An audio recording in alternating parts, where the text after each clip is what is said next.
Hi,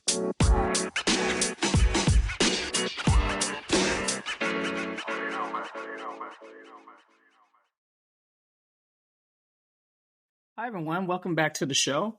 I have my next guest on with me today. And Rob, I'm going to butcher your last name, so I'm going to give it a shot first. It's one of the things I do on my show where I screw up everyone's name because apparently I just do that. But I like to still give it a shot regardless. Rob Shagulampagilla. Siglampaglia. Okay, I was close. Rob, thank you so much for being on our show today. We have a great show for everyone. You definitely have a great background, and we're going to talk a little bit about indie films versus major studio films. We got a recap of significant issues that caused the clash of strikes that's happened with SAG-AFTRA and the Writers Guild of America. A really good topic we talked about in one of our interviews was that the cable TV and if it's really obsolete and will it be dead pretty soon, which is really great because we have moved to the age of streaming. Media law is as complicated as they make it seem. Where will the entertainment industry go in regards to AI technology in the next few years, which I believe you mentioned to me was something that they had talked about in the agreements with the producers and studios. And my favorite topic, because they shoot Law and Order SVU in my neighborhood every time in Chelsea, and I'm always like, I need to be on this episode one day. Is Law and Order really as accurate as they say it is for courthouse drama? I like to say I think it is, but obviously I know it's TV, but we'll definitely get into that. So Rob, how have you been so far? How's things going for you? Good. Thanks for having me on. Yeah, absolutely. So ideally, we're going to look into the aspect of indie films versus major studio films. Now, there's been a huge debate over this. And this is something that's been coming out. I want to say there's probably a lot more indie films coming out a lot recently with A24 and a couple other studios. We've seen the last couple of years. They've always been there, but I think they've become more prominent in the last couple of years versus some of the major studio films, which we all know are for the big budget movies, it used to be vampires, but I think now superheroes and whatever franchise you think after that. Do you really think that there is going to be a huge shift in this change coming up in the next probably couple of years or so, or will we still have a good balance of the audience being able to grasp the idea of what both films have to offer people? Well, I think that studio films are really just tentpole franchise type films right now. Like they're the Marvels, they're Star Wars, they're the big films. They're the ones that have the huge budgets. Right. They're Hollywood is not willing to experiment on stories, so they keep recycling stories, as you probably see. So that's not going to change because it's really about money. It's really about we're going to spend all this money. We got to get people in to watch the film. We got to be able to sell it globally. Right. We got to guarantee we're going to make our money back. Indie films, they're that's what they are. They're independent. There's a lot of different stories. There's a lot of stories that run the gamut. A lot of crazy stories and imaginative stories, and that's what indie film's all about. Yeah. So it's also about making films for lower budgets. So, and the studios have their own independent, like you just said, A24. They'll have their own independent, not labels, but their own independent departments where they, they'll be more willing to take on some of these projects. And ideally, but, it's still not the same. Because they're still go by the same formula. They're still looking for big name talent and things like that. So, but have we seen? I think, and I don't know, maybe I've seen this change and the kind of shift a little bit of some of these big name stars going to some of these independent films, and they actually done pretty well and have won recognition or accolades in their defense for what they've done. I mean, we look at Parasite, we look at some of the other ones that came on after that. Coda was a really good one as well. If studios are seeing this happening, what is stopping them from, taking the leap saying, hey, these movies are still, making good money, are getting good recognition and bringing good awareness. I mean, do you think it's more of like the global access of these films is what's really doing it? Or you just feel like they're just not really ever going to change the formula they've had for the last, I don't know, hundreds of years that we had cinema? It's just really, in my opinion, it's just the risk factor.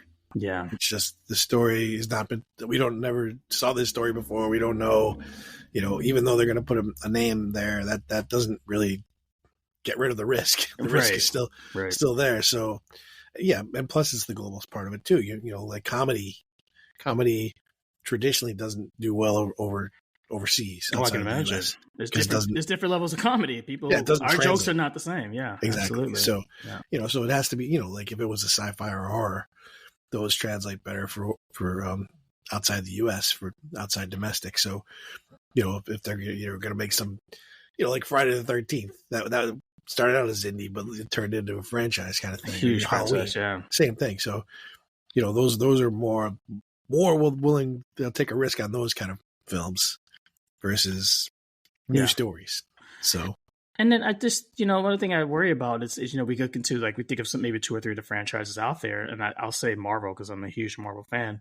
I just think the quality has gone down, and these movies are not, yes, they are big studio films and they have a lot of budgets, but the quality, and as you mentioned earlier, the storytelling, it's just not there anymore. It's just becoming a cycle process, and it's almost like I feel like they're losing money versus, keeping this going. I mean, at what point are they going to keep sacrificing good characters and storytelling to just pump out another prequel or sequel to a film? Well, they rarely lose money, so that's the thing. So they could put out, and even with the Marvels, because that movie was awful. I love the Marvels, but still, I'm sure that money that movie's made tons of money. It's a global. That's a global film. That's an international film, so that's the difference. So, and they can put out a Marvel piece of garbage and it's still going to make money. You're not lying about that one. It's the risk. That's the part. And then it could be the best indie you've ever seen. If it could be, oh my God, this is the best story, and I love those characters, and it could make zero, or very little money. Nothing. Yeah. That's movie making. That's what it's about. It's you have the big things that are guaranteed. Almost guaranteed, there's no guarantee, of course, but almost guaranteed. Versus, one that a film that could be great, but there's just no guarantee there. And that's so crazy because I think I was looking at some of the numbers of some of our highest grossing films worldwide. I still to this day don't understand how Avatar is number 1. I don't get that movie whatsoever. I try to sit through it multiple times and I cannot get through it. Nothing against James Cameron and the whole Avatar family, but I just don't get it. And also I found out the Fast and Furious is a $1 billion franchise, which in America, we don't like it as much because, it's whatever. But around the world, it makes so much money. Right. And you're just like, huh? I mean, you go into space, you went to the Arctic, and now you're running down a dam in your last movie. And I'm like, okay. Yeah, it has a following. So then the other thing about the big Marvel type films is the merchandising. You have them. They don't have to spend as much money on marketing those films, right? Because they already have the built-in background. Same thing with Fast and Furious. They already have a built-in fan base. They don't have to spend as much money marketing it. They can sell tons of merchandise around it. So there's a lot of other avenues of revenue versus a great indie story. That maybe it's a comedy or maybe it's a romantic comedy, that they're gonna have. It's a very thin lane to make money. So you're probably not going to have a theme park ride based on a Parasite or some other movies that are coming. Exactly. Yeah. You hit it right on the head right there. Yeah. They're not going to have a Universal Studios with the Back to the Future ride. Yeah. From an independent film. It's not. It's very rare. Could happen, but it's rare. Yeah. Okay.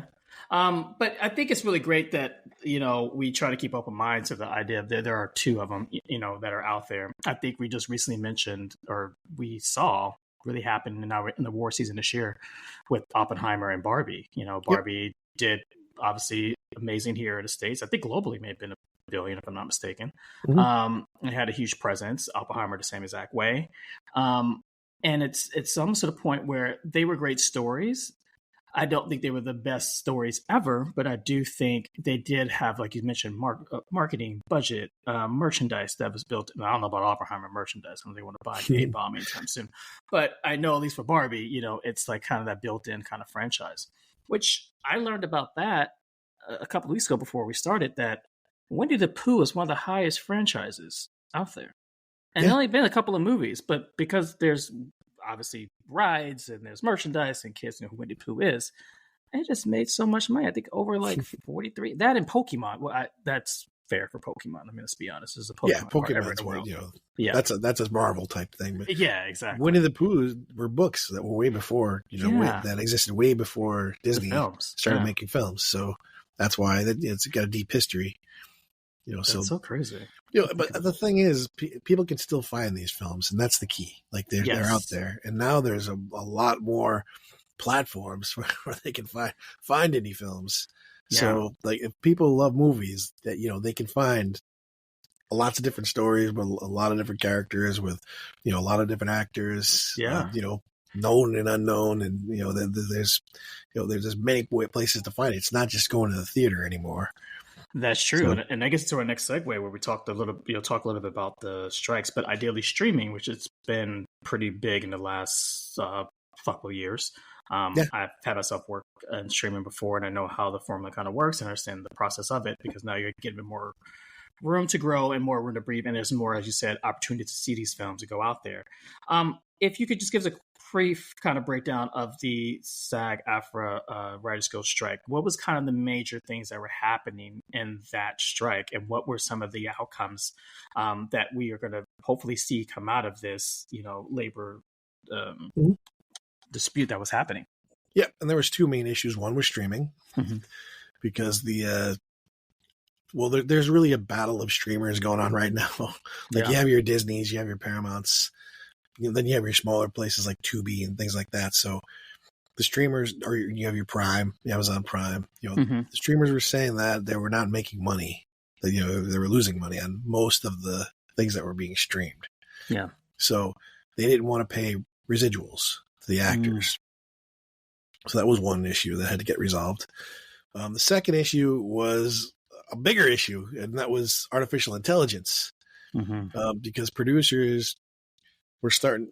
What happened was there was a TV series that was being produced in New York, and the series called in a bunch of background actors on day one.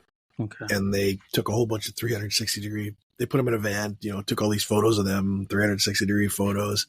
Right. And then they said, okay, they paid them for the day. All right, see you later. You don't have to come back anymore. And they wanted to use their image through AI throughout the whole series. And SAG got, put a stop to that. They said, no, you're not doing that. And that was one of the points that got into the negotiations, was that, you're not going to use AI you're not going to replace actors with artificial intelligence. Right. So the result of the strike was, it wasn't banned. AI wasn't banned. AI, there's parameters on how actors' images are going to be used. So if they wanted to use AI, so say they call you in for to do a day role, or you're going to be a background actor, and if they want to use your image for that project, that episode that you were called in for, that's okay. The contract says that's okay. They can't use it for anything in the future. If they want to use things in the future, the actors have to give their consent, and they have to renegotiate. They have to negotiate. They have to be paid. So there's some guidelines that they set. So like if they wanted to use them in a future episode, they have to pay at least the day rate. But that's just minimum scale. They could get paid more. But the key is the actors can say, you can't use my image unless I could give consent and you compensate me for it. So that's where it is. And the thing that's concerning about the contract and about AI is that they can combine actors' images and come up with a new image that's not recognizable. So if it's my face that's being used in AI, you can see that's me, I get paid. But if they do generative AI and they take your face, my face, 100,000 other faces and put it together and come up with a new face, that no actors get paid. None of the actors get paid. Oh my goodness! So they could do generative AI, and they don't have to pay actors for that. So that very concerning, of course, because as that technology gets better, they can replace actors. A lot of different roles can be replaced. So, but does that make it? We'll go back to the level of content. Like, does it make it diminish what we're putting out there? I mean, I understand the studios are probably trying to save money and save their own asses, whatever the case may be, but it's also like, are you really seeing the quality of this programming kind of change because of that? We don't know. I mean, that's the whole point. If generative AI if it's good enough where you can't tell the difference, then you're not going to know. You're not going to know. And Wow. for example, did you see the new Billy Joel video? His new song? Mm-mm. He came up with that new song that he just wrote. And they used AI to make him look like he was young playing the piano. Wow. So they hired an actor, and then they put Billy Joel's face over the actor. Right. That was all done through AI. And you can't tell. Like, it looks like him when he was young. You can't tell. So, wow. I mean, obviously you can tell because he's not he's older now. He's he's not that age anymore. That's the way that you can tell. And de-aging, that was the thing they were using for a couple of films. I know they'd used that in X-Men with Patrick Stewart, Ian McKellen, but they were using it for a couple of things to make people look younger for certain roles or certain flashbacks in time, which Harrison Ford, yeah, like that. So wow, that's James Earl Jones. They use his voice from the prior Darth Vader's with AI. So. Yeah, that's not even him doing it. God. That's him, but it's the computer. It's a computer. He's not him in the studio it's doing his voice, anymore. But it's not. Yeah, it's not him doing it live, recording live. It's the computer putting it together. Interesting. Now, as we come out of this, do you outside of the generative AI, do you think there were other things that were significantly changed or helped both unions really come to a better agreement and really push the industry forward? After going through this dispute. Well, I mean, the fact that actors are getting paid residuals, that's a huge step forward in streaming. Yeah. I don't know if you know, but back when cable started, cable TV, way back when, the union didn't negotiate a contract because they said, this is a fad. No one's going to pay for TV. Right. So they never negotiated a contract. So now, like the History Channel, Discovery, like the core cable networks are not union. So it's not in the jurisdiction. So it's a black hole. Wow. So they avoided that issue with streaming by bringing it into a contract, which is that's big. That's good. Right. And the studios will figure it out how they're going to pay how they're going to pay the residuals. And there's also a mechanism in there so that, the union can, if they don't agree with the accounting, can go in and find out and figure out what's happening. Yeah. If the accounting's, if they're playing around with the numbers, which is good. And then of course, AI, whether you're for it or against it, there's people that are obviously, I don't want AI in any of this. And, of course, actors are like that. Some of them.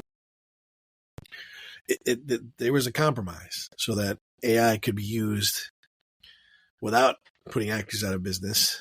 Right. And still getting paid for it. And it still saves money for the producers. So there's definitely a compromise that happened. So that's always a good thing when the sides compromise. Yeah. That's really good. And I'm glad that obviously they come to agreement. Now, that's going to have a huge effect as we go into the 2024 season or 2025 season, because we were at a hiatus for a pretty long time with no production going on. So is that going to change things, going into next year for there's still shows that haven't gone back yet, like Georgia and Ginny, or Ginny and Georgia, that hasn't gone back to production yet because of the strike. Right. There's I think Cobra Kai is another one. There's a lot of the shows that got pushed back because of the strike. So now what I'm seeing now is there's a big spurt of, people they're out there trying to get content, get out there as fast as possible. Right. And, so there's a lot of activity now. Catch-up activity, I call it. That's good. That's good for producers and actors. It's good for the public too, because there'll be a lot of things that are going to come out next season. And who has the most? Who do you feel like has the most content? What I believe, Netflix had a strategy years ago of building their content and creating, or I would say buying up a lot of the content and really having everything and being set for probably the next 2 or 3 or 4 years. Who knows what they have over there? Is that going to be the kind of same case as we go into streaming, that a lot of these other streaming networks are going to be okay to be able to weather the storm and really take on, productions and really stay strong and vigilant, as we move into the next phase of. there's going to be streamers that are going to fail. So really, we're already seeing the streamers that are starting to fail. And there's going to be a lot of eating up of each other, merging. But, what's causing it to fail though? Is it more of I know Paramount's one of them. I know Peacock was struggling for a while. I think Netflix is probably still number one. Amazon might still be okay. Is it the content? Or is it the fact of subscribers? Like, what is really causing them to really not keep a hold on the market that they have? Well, it's both, really. It's coming out with original content that you can put on the streamers, and the fact that, as a consumer, am I going to pay Hulu, Netflix, Amazon, Paramount, Peacock? Which one am I going to pay? There's only so many that you can ask the consumer to subscribe to. Yes. Prime, that's another one. Like in Prime now, they jacked up their prices by a couple of bucks to get rid of the commercials. Right. Tubi is one that I think is thriving because they don't ask for a subscription fee. Mm-hmm. So I think you're going to see more that are going to go that route where it's traditional, where they have advertisers. Pluto TV, another one. Mm-hmm.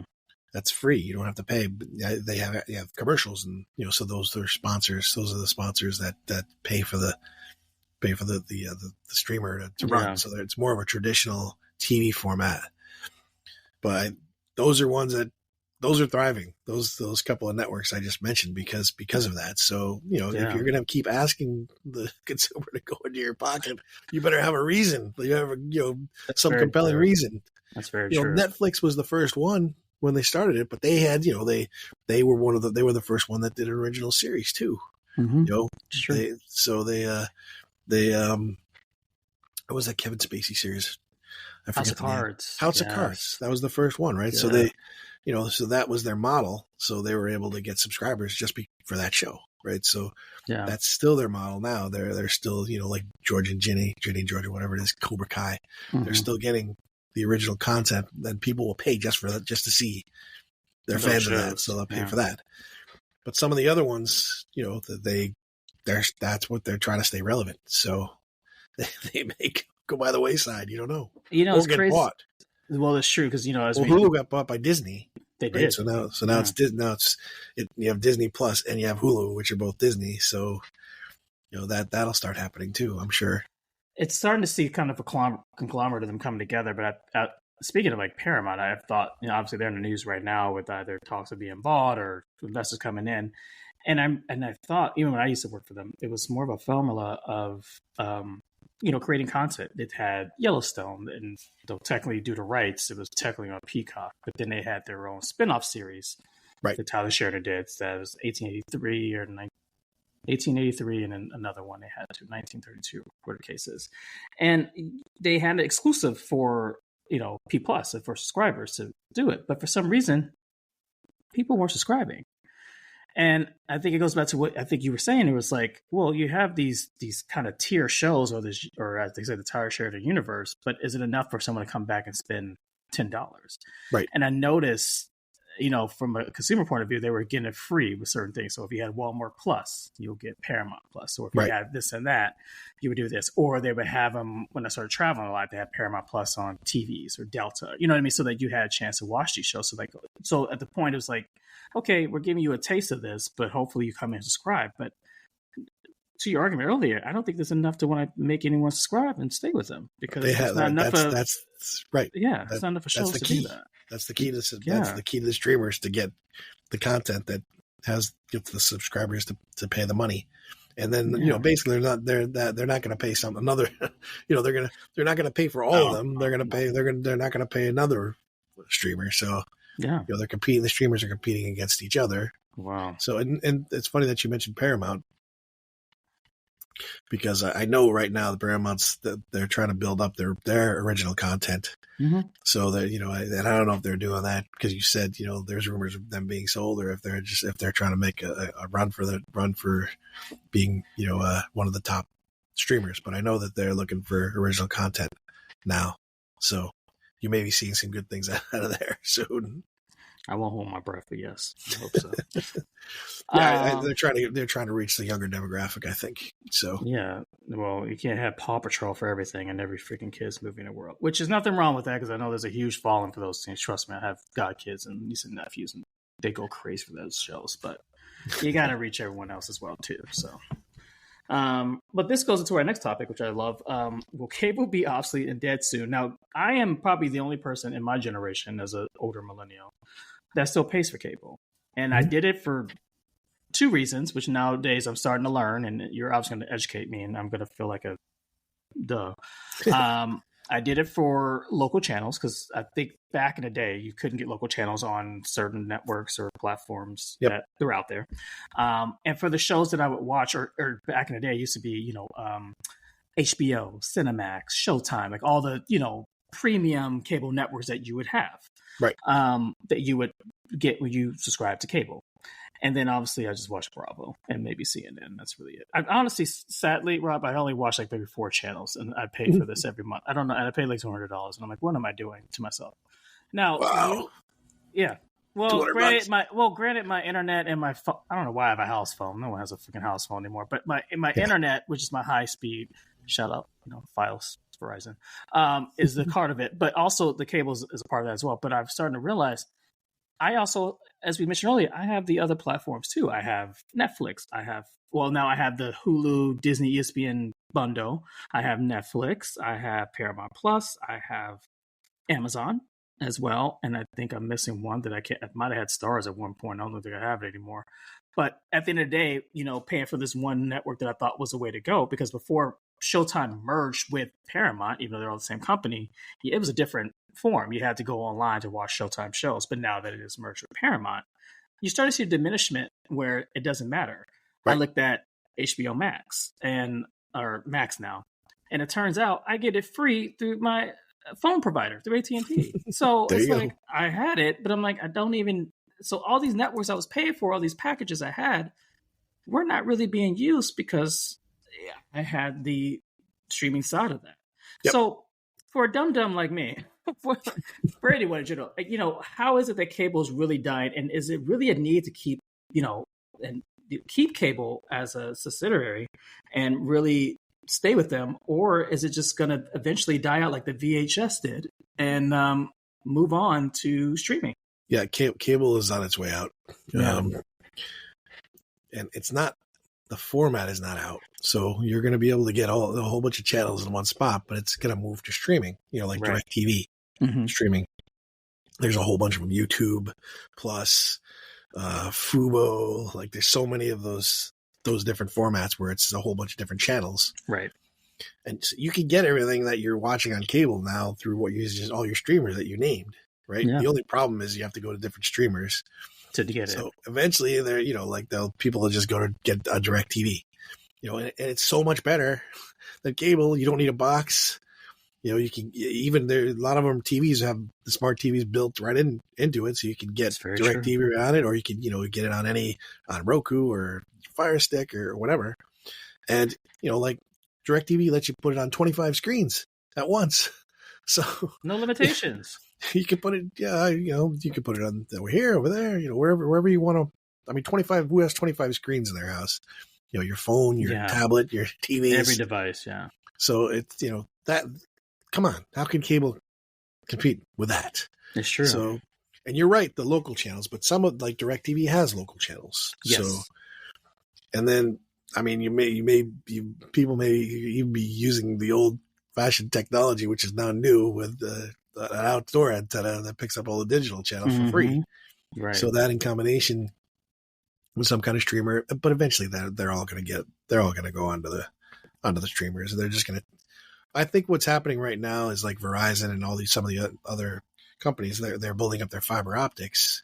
And what they're going to do is just stream everything. I mean, I think that's going to be the end result, because there's no point anymore in having a cable box. And now you're so onto this, because I realized I got a note from Verizon. I was like, "Oh, you want to upgrade your Fios?" So I'm like, "Why do you care about my Fios?" And now all of a sudden, it's starting to make sense. It's like you're going to need your high-speed internet to watch any of these shows, anything you want to watch at a high definition. Now, I have a friend that only watches things in 4K. So that makes a freaking difference, but whatever. Well, 4K, that's the other thing. The streamers do 4K, and it doesn't make that much of a difference, but there is a difference. It really doesn't. Yeah. So you can see, but it's not that. I mean, I'm not trying to have my TV jump out at me and make me feel a part of the movie. I don't need that much of experience, but I do see the importance of having that high speed internet and doing that. And as you mentioned, like with DirecTV, it's like you have the local channels too. So, but as far as price comparisons, like, are you really saving more money by doing this? Are you still paying about the same? Are you just transferring what you're really spending on one formula of a entertainment or how you get your entertainment, and then just transferring that to a different thing? Because I don't think DirecTV is that cheap. No, that's so much. It's not. DirecTV is one of the. That's one of the more expensive ones, but the DirecTV has way more. Like basically, it's the satellite on streaming. Yeah, it's everything you get on the satellite on streaming. So there's a lot of channels. So you don't necessarily, but that's all you really need. You don't need anything else. You can get rid of all the other streamers because you can get all the stuff's on demand on DirecTV too. True. So like if you miss one of you miss American Idol, you can go watch the next night right on DirecTV. Yeah. So it's you don't really need any. It really just comes down to consumer preference. Yeah, that's what it comes down to. Do you want separate streamers and separate things that you can watch? Do you like a series on Netflix or Amazon Prime? So you're going to get those. And then do I want to get rid of my cable and just get DirecTV? Because again, think about it. Even if if how many cable boxes you're going to have in your house that you get to get rid of, and that's $20 a piece, right? For all the cable boxes, and you get just a streamer, and it's going to be on all your TVs in your house. Yeah. So it's really it's going to be, the technology is going to replace cable. It's just going to replace it. So there's not going to be a need. They'll be able to, like right now, you could go right, you could throw your cable away, and you don't lose anything. You're absolutely right. I have a Samsung TV, and most of the new smart TVs nowadays in the past years or so.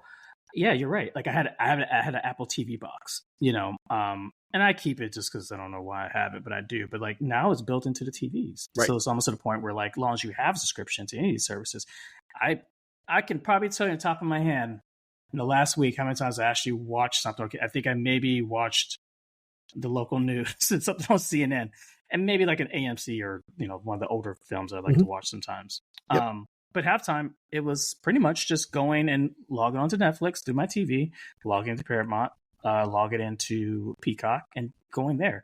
And what I'm loving about it, which I know a lot of advertisers are probably upset about this, which is probably where this is maybe happening, is that you do have the option of paying for commercials, but you have the option of not. I've gotten so used to the aspect of not having to watch commercials. I'd rather pay the extra $2. I don't want to be bothered. Don't solicit me. I have enough of that when I log into Google now and I look at a pair of pants that keeps haunting me for the next 3 days. Yep. So I don't need that when I'm watching the show. Oh, this is lag. It's nothing that's for me. Nothing I want to buy. Nothing I need to have. Right. But just take me to my show. That's all I want to do. Yeah, I mean, if the consumer is willing to pay to get rid of the commercials, that's fine, because obviously the commercials are what let you watch it for free. Right. So it's a balancing act. The balance of your preference. Wow. All right, I guess Robin might be screwed, but you know what? I'm gonna look into some other options. But it is true though, because after a while, I kept thinking about it. I was like, I don't even use it. You won't have to worry about it soon. I'm telling you, in the next couple of years, they're just gonna be like, we're gonna stream this stuff. We're not gonna get rid of cable. I'll get a letter from Verizon. By the way, we've canceled cable altogether. And so we're streaming it now. If you want Verizon cable, it's just log on and here it is. Yeah, it's crazy because literally we have the app for Verizon. You literally can watch it on your phone now. Right, literally what you do. Exactly. Yeah, they all have the app. So there's why do you need the cable box? Why do you need all? You don't need it anymore. It's old. It's old, obsolete. And then if they wanted to go 4K, say they want to go from 1080 to 4K on cable. Do you know how hard that would be for them to do it? Or if it's streaming, they'll just tell you to up your your service so it's faster, and that's it. You get 4K just like that. That's crazy. That's crazy. Think about that. That's some good information. I'm gonna have to revisit this again and look. But I do agree with you. It's as we move to the levels of technology, things are just not going to be the same anymore. There's. I mean, the high speed internet is and fiber optics that's a very huge advanced technology. It is. And it blows away the old copper cable. Come on. Oh my God, my mom doesn't have it at her house, and it drives me insane. And I don't realize how spoiled I am. And I go over, I'm like, what is this? Why is this taking forever to download? Why is it taking all this time? I'm like, I don't have those issues at home. Like I log in, boom, I'm there. Like that's it. You know, Right. like it's crazy. Yeah, it has definitely changed, and I've gotten very spoiled and used to that. Just sad. We get into a little bit on media law. Now, you are a entertainment lawyer. Is that correct? Yep. Okay. And so, in media law, is it really as complicated as said? Like, give us a little bit about your background and what really got you into media law, and what is keeping you doing this as your career to this day now. Yeah. So I started out 32 years ago. When I graduated law school, I started out. One of the areas that I practiced in was I represented bands, music. So I started out in music law. And then about 10 years later, I decided I wanted to actually do some arts work myself. So I became a voiceover artist and an actor. Okay. And I wrote a book called Voiceover Legal. So, and the way that came about was because voiceover artists found out I was an attorney, so they would ask me questions about the law. And so I wrote all the questions down, and that's how I wrote the book. Then I started doing on-camera work. Then I became a film producer. And the way I became a film producer was because I would have filmmakers that would hire me as a lawyer. Right. And a couple of the religions like, can you help me produce this? So then I was doing production, so I opened up my own company. So I've got a pretty good background in music, TV, film, all different media. And that's how I was able to keep track of all these changes that we were just talking about. Wow. But media law, it's moved along with technology just like everything else. So, it's not complicated for me because I've been doing it for 30 years. But if you were to jump in right now, for students that are learning it now, yes, it's something. There's a lot to learn. There's a lot of different areas when you're talking about media. You're talking about TV, film, music, internet, intellectual property. I mean, there's many, many, many contracts. There's many, many areas and many aspects to it. So, what most people do is they focus on one area. Okay. I'm going to do music, or I'm going to do TV, or I'm going to do film, or I'm going to do copyright, or I'm going to do trademark, or I'm going to review contracts, or I'm going to do licensing. There's many, many different aspects. So most attorneys just concentrate on one, but I'm more of a generalist. So, I do many things. So you dabble a little bit. How it plays.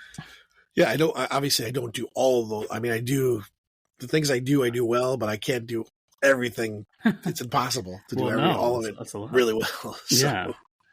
And, you talked a little bit about, and I took a media entertainment media law class, and you're absolutely correct. There was so much that was given to you, but also there's so much to the broad aspect of what it is. I mean, you talked about trademarks. We learned about contracts, and it's so many rules that you have, the certain things that you could do and what you can't do. And it's also really about protecting you and protecting your likelihood of things happening and not happening to you. And I found it interesting, but I was also like, this must be a lot for a lot of people to take on sometimes. But I do think it needs to happen because if it doesn't, we have a lot of issues that can come out of doing this because, yes, at the end of the day, it is entertainment. It's a form of storytelling and a medium that we have out there. But there's a lot of rules that go into that. There's a lot absolutely. Of likelihoods and things happen. The artist really can't be expected to know all those rules. No, they're actors. They're not that smart. Exactly. Not all of them. Well, no, even if they're smart, they just need to kind of know that there's an issue. Yeah. And then know where to go. Yeah. Like that's what I tell my clients, and when I speak to artists and visit musicians and actors and voiceover artists, like, you don't need to be an expert in knowing this stuff. No. You just need to recognize that there's an issue, and because then you can go to an attorney. So you go to somebody, or an agent, you go to somebody that knows to answer the question for you. So you just got to know enough to know that there's an issue. There's something going on. Yeah, that's good to know. I mean, I love that. And I think that's so amazing that there's such protections for the entertainment world for that. Right. Because...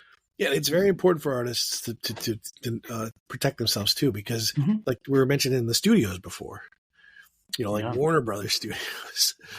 Warner Brothers, the second most offices that are in Warner Brothers are for the lawyers. You got the producers and then the lawyers. So lawyers run the business.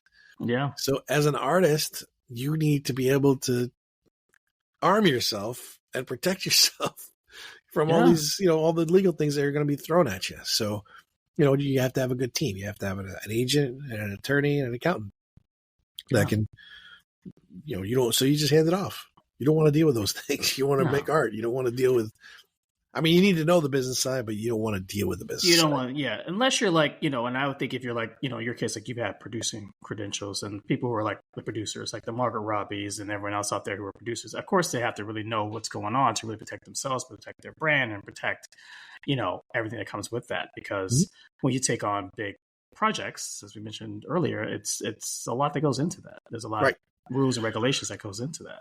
Well, even they need to know how to, from an artistic side, put something together, put a film together, and from a business side, how to get numbers together. But they don't necessarily have to worry about the grunt work. No. Like they still have lawyers, you still have production attorneys that handle those things. Right. You have line producers that handle the accounting, the numbers. So they have to have knowledge of it. But again, they don't need to be an expert at it, which is that's a good thing. Yeah, so, that is good. Yeah. Just hire the expert to hire an expert. Hire Rob. He's really good. You're taking on clients, right? Oh yeah, absolutely. We're bringing you business. We're going to make that happen for you. It sounds good. So early in going back to AI technology. Will there definitely be a huge change in this in the years to come? Like, we talked a little bit about the facial thing and generating that. Is there anything else that we need to really look into as far as AI? We already had seen the change when it comes to like visual effects, sound editing, things that have happened over the years that we've seen in movies, cinematography.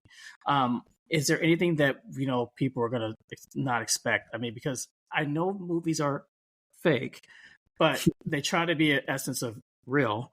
Right. But it's like, how do you, how are we going to make sure that balance of both are there? Like, I know there's no such thing as a Superman flying across the screen. I know that. But ideally, how not make it look so cheesy where it's like, that makes no sense, take you too far out of the reality of it. How do we try and line that balance of that? Yeah, well, that's the thing is AI is it realistically more than like CGI is going to make it. It's going to make it look more real. Yeah. Right. And then the voice too, like the voice part of it too. Mm-hmm. Like you can take just record their voice and then have them say a whole new set of lines. Mm-hmm. So like, you don't need the actors to do the dialogue replacement anymore. So that can all be done by AI. That's crazy. So, that would probably help the production, and that's something that would be okay. Mm-hmm. But if you're if the entire thing is being generated through AI and there's no human element at all, that's where it would be a shame. And that's where it would be, that I don't know if that's going to ever be accepted. Right. And I kind of equate it to the drum machine. Remember when the drum machine came out back in the 80s? Mm-hmm. And everyone was like, "Oh, this is cool. This is a drum machine." And then, but you don't see drum machines on stage in concert. You see drummers. No, you see drummers. So people, I think it's going to still be the same thing. Like even though you can create movies with a machine, I think the people are going to still want to see people on the screen. So then it's going to come down to how well the technology can produce people, right? If you can't tell, and then there's also put artists saying that they want disclaimers put up, and then consumers too. They want disclaimers. So if it's all AI, we want to know that it's all AI, right? So that if you can't tell, that they want to know that this is AI versus human, because I really think that people still, and for a long time to come, are going to want that human element, because that's what the arts is really. It's human experience. It's true. Yeah, you connect with the character, you connect with the artist that's represented that character. Now, do you think that at some point, it's a taboo, but now say for instance you have a production and your main actor dies tragically, or whatever the case may be, and you can't finish the film. Obviously, this person's deceased. How does that come into play with AI? Seeing as can we use the likelihood to continue the current film and likelihood of them and in like that current project, or is that okay, or is it a little too morbid or crazy to even think about taking that to the next installment of a story? So they had like a 3-part story they were going to tell. Sadly, the actor died, so like they said, well, we could use the AI technology to bring them back for this movie. Is that going to cause a lot of like legal kind of mumbo jumbo, or is it going to cause a lot of issues with that? Because that sadly does happen. We have a lot of our actors who tragically do lose, and Yes, during the middle of productions and whatnot. And do you scrap the movie altogether, or do you go on and find a way to complete the film? Yeah, so AI technology can complete the film, using the deceased actor's image. Technology exists for that to happen. And so those things happen now. So the key to that is that you need to get the families, the estate's consent to be able to use the actor's image. Yeah. And that's probably going to require compensation, which is fine. So I think that's fine. And I think that's a good use for AI. Right. Finishing a project that was stopped in the middle, that because someone passed away. Right. Or continuing on a franchise. I think that's fine too. It can be done because, that's what I was talking about with that Billy Joel video. You can also hire an actor too. Like now the technology is you'd hire an actor and so you'd have the actor do all the motion. So, like motion capture. Yes. It's the same kind of thing. And then you just put the face of whoever the celebrity is that you're. It's crazy. I think they did that on The Flash when, forgot the actor's name. Ezra Miller, he had to play two sides of himself, and so I think they had hired an actor to follow him around and have the face capture. But like it was, obviously in the movie you couldn't tell because at first I really thought he was a twin. I was like, wait, he has a twin brother. But it was that good to the point of like they had an actor come in and do that, but then use his face and like let that happen. Exactly. Yes, that's AI. Wow. Artificial intelligence. That's already what there. It is. We're already there. Yeah, no, I mean we've been. This has been around for a while. We're just now talking about it because it seems to be all over the place and people are getting freaked out. That's the part that I find always hilarious. Sometimes people are like, "Oh, I don't understand AI," and it's like, but we've been probably using this a long time. We just have not paid attention to it, or it's not been something that you're like AI when you open the newspaper, but it's been there. Well, CGI has been around a while, and that's artificial intelligence. You create a whole cityscape or world, a landscape or whatever. You do it on a green screen, boom, and then put it in later. That's a form of AI. But the thing that's advanced now is that you can do that with people, their voices and their faces. Wow. And you can create something that they never said before, right? In that process, deep fakes, and that's what's advanced. So now you can do it with people's faces, their images, their voice. So it's going to be interesting to see that. Obviously, like I said, we're seeing it now, but it's going to be very interesting to see how that goes forward. And like I said, I'm very glad that the unions reached a deal. And I'm kind of scared about the award season next year because I'm kind of like, we don't really have anything, and what's going to happen to that. But I think it's good to go on a high for now and then kind of see where it goes from there. There's plenty of indies out there. Plenty of indies out there that can that'd be actually, I think it's a good thing because then if you have more indies that could get recognized versus more of the studio stuff, which is I think is fine. I really do. I would love that. Well, it's great. And then our last topic is Law and Order. I just love the show. I don't know what it is about it. It's something that is just maybe because I live in New York City and it's like the thing, you just see it all the time and it just feels so real and gritty. But I always get down to the point of every season. I actually watch Law and Order and I watch Law and Order SVU, and you get to the courtroom scenes. And like how accurate? I mean, do they have people who are actual lawyers, which I'm assuming they probably do because I watch a lot of law and TV and shows based off of that really depict on what the process is? Or is it something that as a lawyer, you're just like, that's not how that happens, which I think we all probably do at some point or another. Like if I watch a show about New York City, I'm like, that's not where that is, Right. I mean, how do you feel about that? And I mean, for a franchise that's been going on for so long, and even one coming back, they must have a formula that's been working really well for them, story wise. Well, I mean, a lot of those stories are true. Yeah, They take them from the headlines, so that number one makes it realistic. true. And then they show the detective side, and they show the passing it on through the legal system, and then the court side, and they also show the prosecutors and what they go through behind the scenes. So that's why the show is so good, I think. Yeah, and it is pretty realistic too. There are times when I see people in the courtroom and they're shouting at each other, and the judges yelling around. That stuff doesn't happen, like. That's rare. right. The decorum in court is you're not supposed to be yelling around and stuff like that. Though recently they just showed one video where a guy lunged at a judge, which apparently things have gone crazy in courtrooms these days. So I don't know.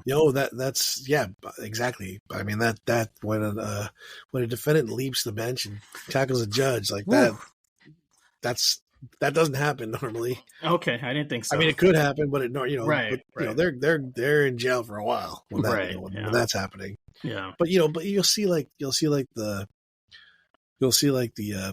defense attorneys yelling at the witness, right, and then I'm yelling objection from the side because you don't see there's no objection coming in, but you're not supposed to be supposed to be yelling at witnesses and harassing them. Like you're not supposed to. That's not, so sometimes things are not realistic, but for the most part, they are realistic. So, and they have attorneys that advise. They have attorney advisors. Oh, amazing! That they bring on set to advise. This is real. This to show. And a lot of times they also, if it's an actual case, they'll reconstruct the case. So they'll take the transcripts and they'll act out the transcripts. Wow. So. Just on point. I've seen that happen in some episodes. I'm like, this is straight from the headlines, and I'm like, oh my god, they did that so well. Yep. Wow, that's so great to know that. All right, my faith in SVU still remains. So I think that's great. No, I mean, Law and Order and SVU, those are definitely some of the more realistic, fictionalized. Oh, that's fictional, because it's not; those are scripted. So right, exactly. Because there's plenty of unscripted court cases that are 100% real, but you actually compare them. Just compare them, and you'll see. It's true. You can see like how realistic Law and Order is compared to the unscripted. Yeah. So I should look into that. Yeah, I did. I used to watch a lot of Boston Legal way back in the day. I love Boston Legal. James Spader, Jim. William Shatner. Legends. And I used to watch How to Get Away with Murder, which is over the top crazy because can you get away with murder? Well, maybe. I don't really know, but it seems like they really didn't. So no. Still a great show. I used to watch a lot of them. Scandal was a really good one as well too. It's just like crazy to think and like to see how those things kind of all come together. But there's something always just like edgy about it. I always loved, and so even though they're just so hard to watch sometimes, and some of them are very gruesome, but I think, like you said, it's ripped off the headlines, things that happens already in our world today. It's almost no different than watching the news today. And the news is pretty graphic, like on point, very graphic. So I think if you can get through your daily news, I think you can get through an episode of Law and Order. Sure. Yeah, I mean, Law and Order, it's Law and Order is designed to expose you, but not be gruesome. You know what I mean? Exactly. That's what the whole point of the scripted is that they can control exactly blood and gore that you see. So oh my god, and the crossover episodes, those are the best ones. Like just at least from one episode to another, you're just stuck at that point. You're just like just watching forever. But I love that. Well, that's great. Well, Rob, thank you so much for talking to us. You said you mentioned you had a book out. Are you in the process of writing anything else, or is your book on any of the major platforms anyone can find out about? Yeah, it's on Amazon. Okay. It was actually a number one bestseller on Amazon in the entertainment law category. So it's called The Voiceover Legal. So you can find it there, or you can go to voiceoverlegal.com. Okay, perfect. And do you have any other projects, anything else you're working on, anything else going on for you? Yeah, I got a couple of films that I'm working on right now. Sweeney Todd, Broadway. That's starting to wind up, but I'm a producer and on the investment side on that. So amazing. I still need to see that. I still haven't been good tickets. It's still on my list. I need to go see that one now. I heard it was good. Go. Yeah, that's awesome. It really I saw is. not to say off Broadway, but another production where my friend was in it back in Orlando Repertory Theater. But I know this one's probably, it's on Broadway. I know it's good. But the story to me is always compelling with Sweetie Todd. I remember the movies. I was just like, oh my gosh, this movie's intense. Sweetie Todd's a classic story. Yeah, it really, really is. Yeah. So, all right, I'm going to go see that. Well, once again, Rob, thank you so much for being with us. Where can people find you? You mentioned one website. Do you have any of the socials? Anyone can follow you? Or you can find me on all of them. I'm on everything: Facebook, LinkedIn, X. You TikTok? Can find me everywhere. You got TikTok? I'm on TikTok. Right. Yep. Great. All right. And then if you just go to my website, that's the easiest. RobSigesq.com. Perfect. All right. Well, thanks again, Rob. I'd love to have you again. And thank you so much for dropping some knowledge on us and telling us not to be afraid of AI and the cable's dead. And I'm just going to weep in sorrow as that moves on. That is life. It'll transition. You'll never even know. I know. I won't know. But it's just going from the copper wire to the streaming. I know. It's just, you get so used to something for so many years. And this, it happens. That's life. You got to learn to evolve and grow and see what happens next. So, and you'll like it better. Trust me. I will. I'm sure. Check out DirecTV. You'll like it so much better than cable. I know you don't work for them, and but shout out to DirecTV. I know. Well, any of them. Go check out any of them. Look at your options. Hulu's another one that has Hulu has it too. Yeah, and YouTube TV, right? Yeah, YouTube TV. Yeah. Yep. All right. I gave me some homework to do now. I'm so go many back of them. Do that. Well, thanks again, Rob. Enjoy your day, and thanks for being on. Thank you. Take care. Have a good day. Bye.